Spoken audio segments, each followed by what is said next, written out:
I was alone in the woods with some friends. It was dark, but not yet completely dark. It was that time of year, and I was searching for morel mushrooms in Brown County, Indiana. I was sitting near a fire, but not so close that I got burned. My dog, Jaffe, was really good English tabby that likes hunting dachshunds began to get agitated.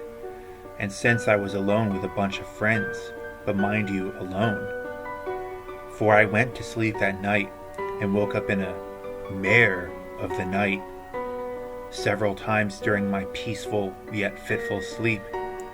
Jeffy woke me up. None of my friends were awake because they weren't there. I was alone. Very alone. Very, very alone. Jeffy stirred once, twice, 3 times. I bolted straight bolt right up. I mean, from laying down to sitting up in less than 0.4 seconds. I was asleep and then suddenly awake. There was a large stomping all around me. Everything was covered in mist. Where there wasn't mist I could see, but there was mist I couldn't see. It's hard to see through mist. I began to make out a figure, and much to my fear and chagrin, a general lack of joy, and I saw a figure that must have been a figure that I was 16 feet tall. At first I just knew I was dreaming, so I pinched myself. Ouch, that hurt. I said to myself I must be awake, but I still wasn't sure. So I grabbed a small rock and jabbed into my forehead.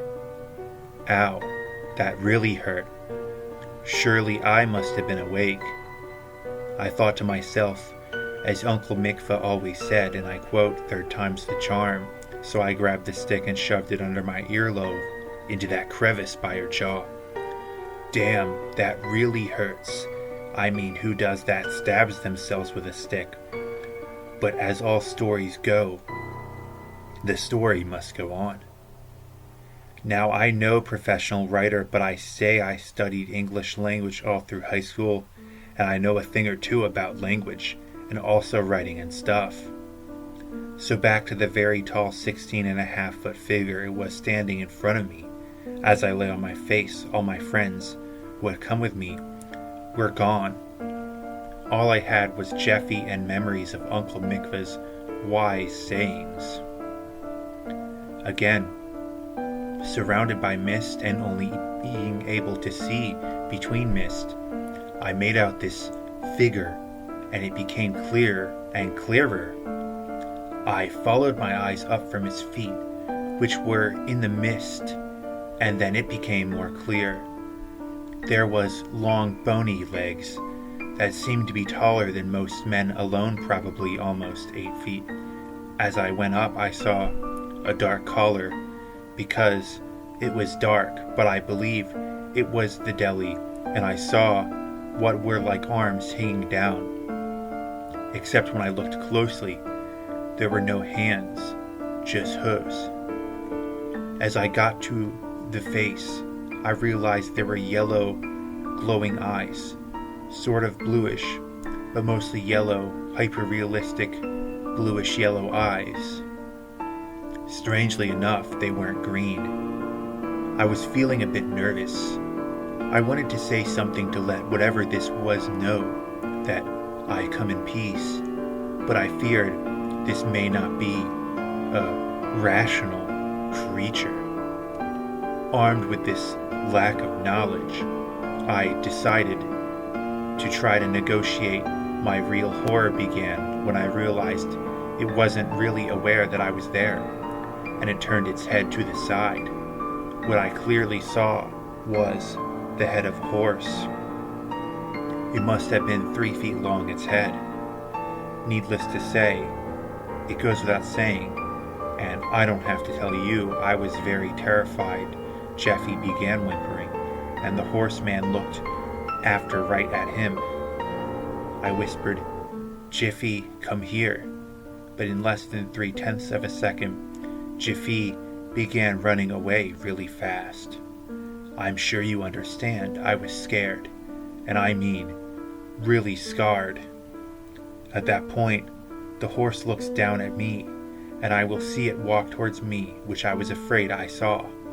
Its hood stomped on the ground like stalks of tree, and I crawl back into my tent, hoped it would go away. But then it didn't. I cry when it opens the door to my tent, and then I began to cry even more.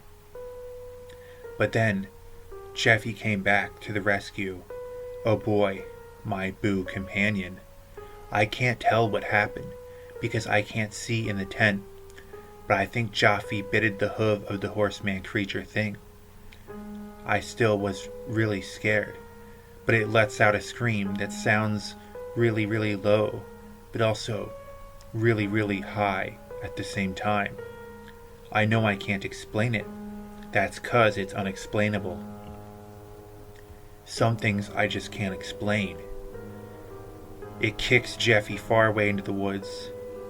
He barks and yelped and meowed viciously. This is my story. I hope you like it. Anyway, the next morning I woke up, and I woke up outside my tent. I woke up on my face, prostrate on the ground. I went outside to explore the scene. I couldn't find Jeffy. All I could find were these hoof prints that were like maybe 2 or 4 or 3 feet in diameter. I was like, oh my gosh, I can't believe there was something that big out here. It just goes to show you never know what you don't know about that might be out there lurking beneath, or maybe even above if you're unlucky enough. You might see it in the woods at night or in the day. Like Uncle Mikva says, a horse is a horse, of course, or is it?